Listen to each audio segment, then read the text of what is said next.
Boa tarde, queridos alunos. Eu, professora Joana Lúcia, do FTM de Geografia, retorno. É interessante vocês trabalharem com os alunos o mapa do Espírito Santo. Eu separei aqui os conteúdos de acordo com os eixos temáticos, mas lá no livro didático, muito provavelmente, tudo vai estar relacionado. Por quê? Porque é uma das propostas da BNCC que tudo seja trabalhado de forma interdisciplinar. Então, eu optei em separar para eu explicar, mas na explicação eu vou retomando e vou sugerindo práticas. Então, uma prática que eu sugiro é que se faça imprimir o mapa do Espírito Santo ou tire o risco para o aluno fazer o mapa dele e fazer uma legenda para ele poder pintar no mapa onde estão as principais etnias do Espírito Santo, né, das pessoas negras. Por exemplo, São Mateus é um lugar no Espírito Santo que predomina negros, onde você tem quilombos, Linhares nós temos degredo, né, mas São Mateus tem muito mais terras que foram de quilombo ou que são remanescentes de quilombo, tá? Em Santa Teresa já predomina italiano, em Domingos Martins já predomina alemão.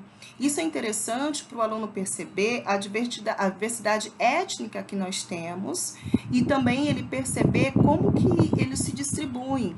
Observe as casas, são casas diferentes das que temos aqui em Linhares. São casas mais altas, olha lá o teto, ó, com inclinação maior, caso tenha geada ou neve, como eu falei, né? E também é uma casa que segue o ritmo da cultura deles. É cultural aquela casa, diferente das casas aqui. E aí a gente vem retomando de novo a desigualdade social para que o aluno perceba a posição onde ele está, como dizia o livro de Paulo Freire, né? Aqui, ó, essa casa aqui do Condomínio Conquista, né? Por que essas casas são assim e por que essas casas são assim? Falta de políticas públicas, planejamento habitacional, né?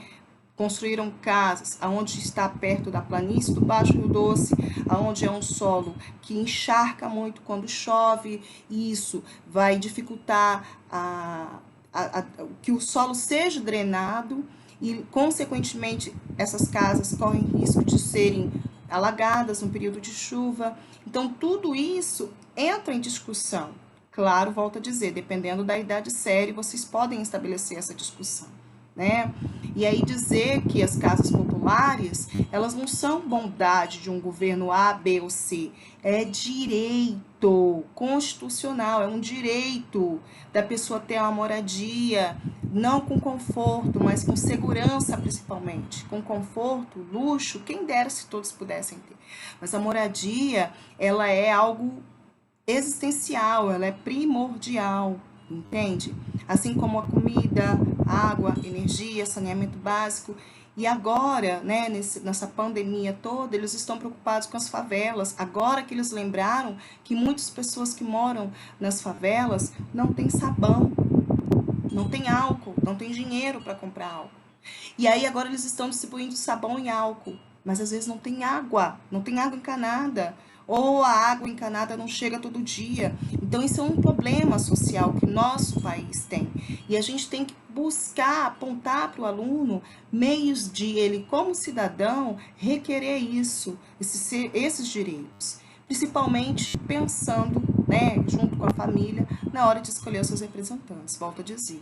Então aqui nós temos a favela, né, que é uma habitação irregular, querendo ou não, por quê? Porque não tem ruas, são ruelas, né, são becos por onde as pessoas passam, né? Aqui é uma escola na periferia, e aí você tem uma escola na favela, né, tem estrutura de escola, mas é bem próximo a uma prisão, né? E aí você tem as escolas, olha, no Morumbi, ó, o bairro Morumbi e a escola no Morumbi. É uma desigualdade social muito grande no nosso país. E isso está muito relacionado à mal distribuição de renda. São anos, décadas até dizer séculos, de gestores que fazem a política para os ricos, pensando nos ricos, e não fazem melhorias para as pessoas pobres, né? Que muitas pessoas criticam o Bolsa Família, o Bolsa Escola. Gente, isso é uma forma do governo se equiparar, pedir desculpa, digamos assim, por não conseguir distribuir melhor a renda, né? Porque é esmola. Não é. Aqui no Sudeste eu não acho muito necessário mesmo, não. Depende do município. Mas no Nordeste, onde o clima é ruim, não tem empresas, não tem água, o relevo impede chuvas, como é que você vai fazer justiça social com essas pessoas? Então lá é necessário, sim, a gente tem que pensar em formas de distribuir a riqueza e não em formas de centralizar, né? Houve um período da nossa história em que muitas lutas foram travadas lá atrás para que a gente tivesse os direitos conquistados hoje. E a gente tem que abrir os nossos olhos, porque daqui a pouco, até esses poucos direitos que nós temos hoje, eles podem ser retirados. E nós, quanto parte pobre da população, nós não temos que bater palma para as políticas públicas que estão sendo retiradas dos pobres. Ao contrário, eles estão tirando dos pobres, eles não vão distribuir para a classe média, vai ficar tudo centralizado na classe alta. E isso daí é uma visão que todo pedagogo precisa ter, todo professor precisa ter, para abrir os olhos das crianças, que serão adultos daqui a pouco.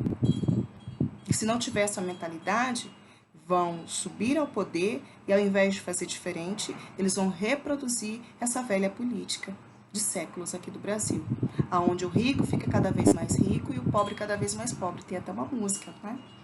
Então, olha só, nas cidades, as favelas e as moradias são precárias. Elas são precárias por conta da condição financeira das pessoas que lá vivem, né? Juntamente com o desemprego e a violência. A violência, ela é um reflexo da falta de distribuição de renda. A pessoa está com fome, ela não tem emprego, ela não tem estudo, às vezes ela acaba roubando. Não estou dizendo que isso é certo, longe disso, mas às vezes é a opção que ela percebe, é a única opção que ela vê, é o meio dela subsistir, né? Vai conseguir um salário mínimo, vai trabalhar 30 dias, de segunda a sexta, de segunda a sábado, pegar não sei quantos ônibus, se conseguir. Se ela leva um bagulho, como dizem eles, daqui a ali já ganha R$1.000. Então, o tráfico de drogas, infelizmente, ele é uma forma de subsistência. Não estou dizendo que isso é correto, longe disso, não é correto. Mas muitos pobres se enveredam por esse caminho por dificuldade de conseguir algo melhor, um emprego registrado. Nosso país, ele está fazendo com que os empregos registrados entrem em extinção.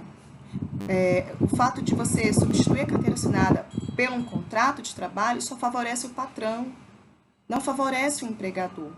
Aquelas leis trabalhistas que foram conquistadas, que agora estão afrouxadas, digamos assim, relaxadas, só favorece o patrão. Algumas permissões que o governo permitiu só facilita o trabalho escravo. E quando eu não tenho uma melhor fiscalização do trabalho no campo, né, na zona rural, obrigatoriamente é como se eu estivesse fechando os olhos para não ver certos fazendeiros usar do seu dinheiro e do seu poder e da sua influência para poder escravizar trabalhadores. Esse trabalho escravo existe até hoje em muitos lugares do Brasil. Então, isso acontece por quê? Porque a pessoa está com fome, ela não tem aonde trabalhar, ela se submete a isso, ela se permite deixar explorar. Então, nós precisamos, quanto educadores, ter essa visão mais crítica. E não gostar disso, muito pelo contrário, repudiar essas mudanças que fazem para beneficiar empresários. Então, tudo isso são coisas que a gente precisa estabelecer diálogo na nossa sala de aula para que o nosso aluno seja um futuro cidadão crítico. Que relação econômica existe entre a etnia e a situação econômica das pessoas?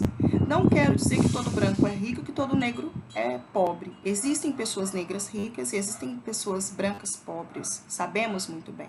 Mas o IBGE, ele mostra isso pra gente, essa desigualdade social entre as etnias. E isso se remete ao preconceito. Quando você tem que colocar uma foto no seu currículo e o empregador seleciona pessoas brancas, é porque ele é preconceituoso. Se numa empresa, se numa loja de roupa, de calçado, um comércio varejista, os funcionários são todos de pele branca, ou a negra tem que ser obrigada a ir trabalhar de cabelo preso, amarrado, alisado, a assumir um fenótipo de branco, é um preconceito. Então, não é que os negros são coitadinhos ou incapazes. Não. É que o mercado de trabalho muitas das vezes se fecha, porque a pessoa não tem o perfil que a empresa está procurando. Então, isso daí faz com que essas oportunidades fiquem diferenciadas. E a falta de emprego automaticamente gera violência. Aumento de assalto, aumento de sequestro, de roubo, de latrocínio, aumenta consequentemente. Países, depois da Segunda Guerra Mundial, que queriam se reerguer, que queriam se tornar uma potência, investiram na educação, pagando bem os professores, de modo que eles não precisassem pegar cargas horárias duplicadas, triplicadas, como é o nosso caso no Brasil. Investiram em educação de qualidade, com material didático de qualidade, com cargas horárias extensas, e isso aconteceu no Japão. Rapidamente, depois da Segunda Guerra Mundial, ele se tornou uma potência, ele se recuperou das percas que teve no período de guerra, e com outros países também. Mas o Brasil, ele não investe em educação. A gente ouve dos nossos governantes que é gasto muito dinheiro com a educação. Opa, não é. Muito pelo contrário. Deveria ser investido mais dinheiro na educação e menos em armamentos, em navios de guerra, em outras coisas que o Brasil acaba investindo, né? O Brasil precisa sim de educação, investimento na educação básica e na superior, né? Agora, nessa pandemia, eles estão querendo a cura para a doença. Como vão descobrir a cura se o investimento para o ensino superior federal foi retirado, foi negado? E aí? Como que os pesquisadores vão pesquisar? Porque precisa de equipamentos caros, equipamentos que precisam de dinheiro, de investimento. Então, o nosso país, ele precisa mudar a sua perspectiva, o seu olhar sobre a distribuição das riquezas. Mas será que nossos governantes realmente querem um Brasil desenvolvido? Um Brasil com maior distribuição de renda? Cidadãos críticos que saibam escolher os seus representantes, que saibam exigir? Será que é isso mesmo que querem? Pare e pensa. Os indicadores socioeconômicos por cor, pessoal, esse é de 2009, né? Existem os mais recentes, eu vou procurar, mas por enquanto foi o que eu encontrei, tá? Aqui, ó, a cor preta, parda e branca. Brancos têm uma renda média de 1.351, os pretos de 776 e pardos 796. Lembra que eu falei com vocês que o pardo foi uma expressão que o negro muitas das vezes usa com vergonha de se autodeclarar preto?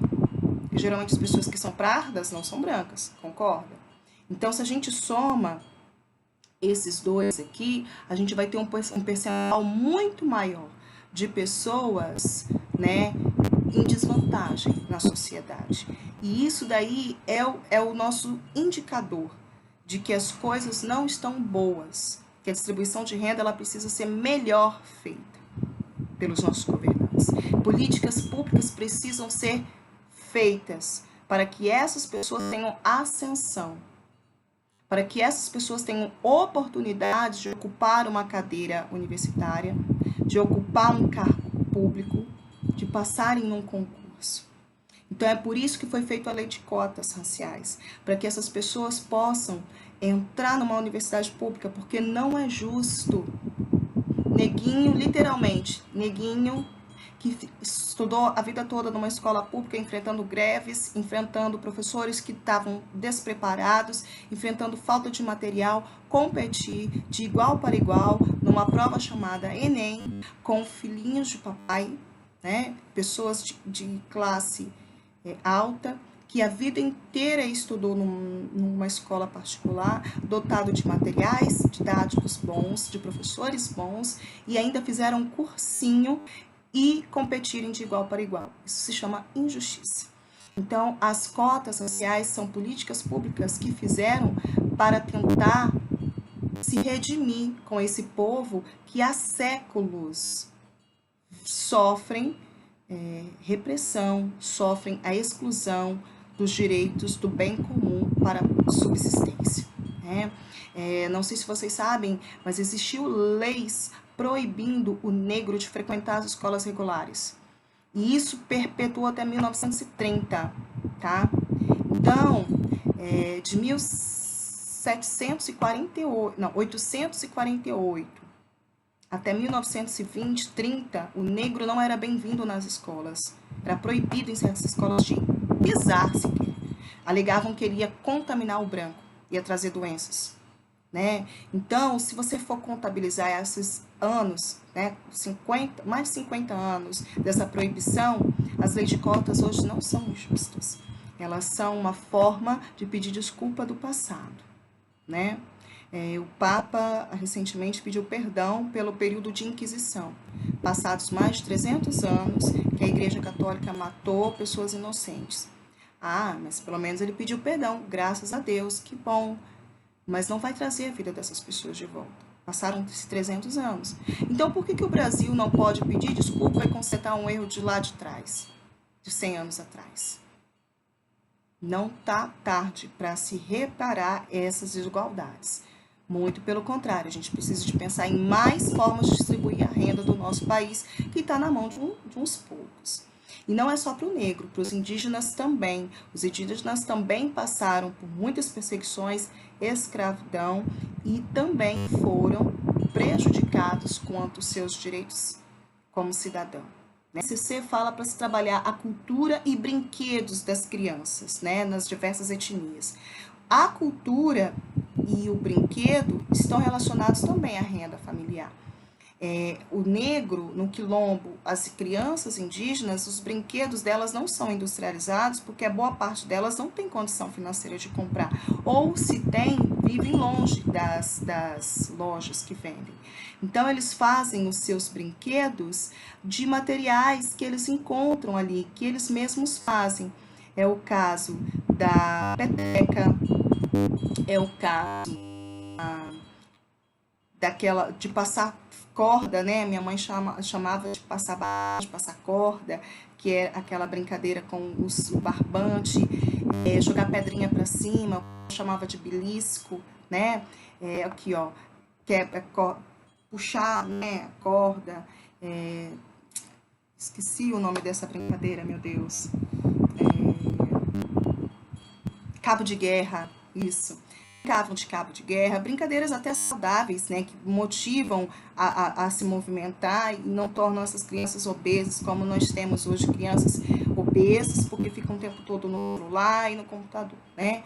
Tem um lado bom, mas também tem a ver com a cultura delas, né? A minha mãe mesmo me ensinou a brincar disso daqui, você tinha que passar o barbante, passar anel, cabo de força, adugo. Esse adugo até hoje eu não sei o que é, mas tem aquelas de jogar a pedrinha para cima e pegar embaixo, pernas de pau, são formas que as crianças inventam de brincar, né? Os nossos familiares dizem que eles brincavam com a boneca de milho, né? O milho, quando estava crescendo, tinha aqueles cabelinhos, então brincava dizendo que aquilo ali era boneca. A criança, Walter Benjamin, ela brinca com qualquer pauzinho, qualquer pedrinha, ela se alegra com aquilo ali.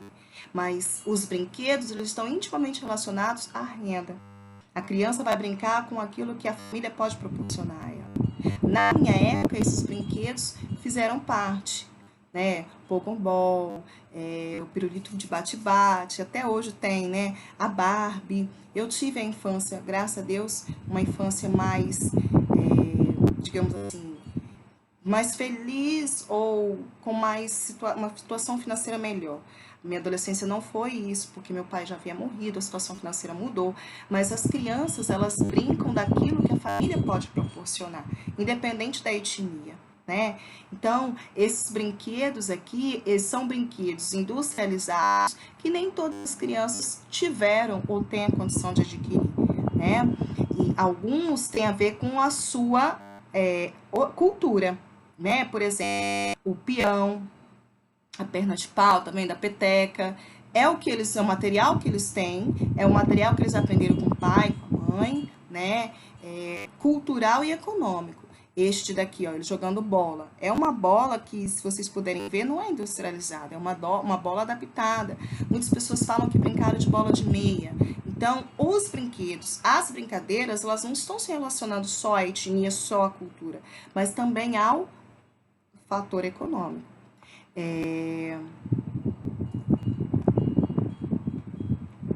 As brincadeiras das crianças da cidade são iguais às das zonas urbanas, né? Será que as brincadeiras das crianças que vivem na cidade são iguais das crianças quilombolas ou indígenas? Acabei de falar, né? Provavelmente não. O excesso de mídias digitais estão tirando das crianças esse prazer de brincar em grupo, esse prazer de subir em árvores, esse prazer de ter contato com outras crianças, de saber se socializar. Então, isso também faz parte da geografia humana, porque ela vai perceber que o poder econômico também, ele tem o seu lado bom, porque dá comida, alimentação, educação, brinquedos, qualidade de vida, mas também tem o seu lado ruim se os pais não tiverem um limite, não puserem um limite. Existem vários estudos de psicólogos, psiquiatras que afirmam que não é saudável a criança brincar por muito tempo com eletrônicos. Oftalmologistas alertam aos pais pelo perigo de ficar próximo à tela do computador ou do celular. E eles querem ficar mesmo, porque eles querem ver mais perto, eles querem ouvir bem alto. Isso é ruim para os olhos, para o sistema auditivo, aqueles adolescentes, aquelas crianças que ficam com fone de ouvido o tempo todo. Então, tudo isso são coisas do mundo moderno que os pais precisam lidar, né? As crianças negras, por exemplo, não é que elas não têm condição de ter. Hoje em dia, celular, muitas pessoas têm, muitas pessoas da população. Mas as pessoas que não têm muito recurso financeiro, elas acabam fazendo os seus brinquedos, né? Elas acabam utilizando de material reciclado e elas vão pegar esses conhecimentos com seus pais, que também brincavam de carrinho de rolimã, de carrinho de lata. Algumas escolas, elas fazem até o resgate disso.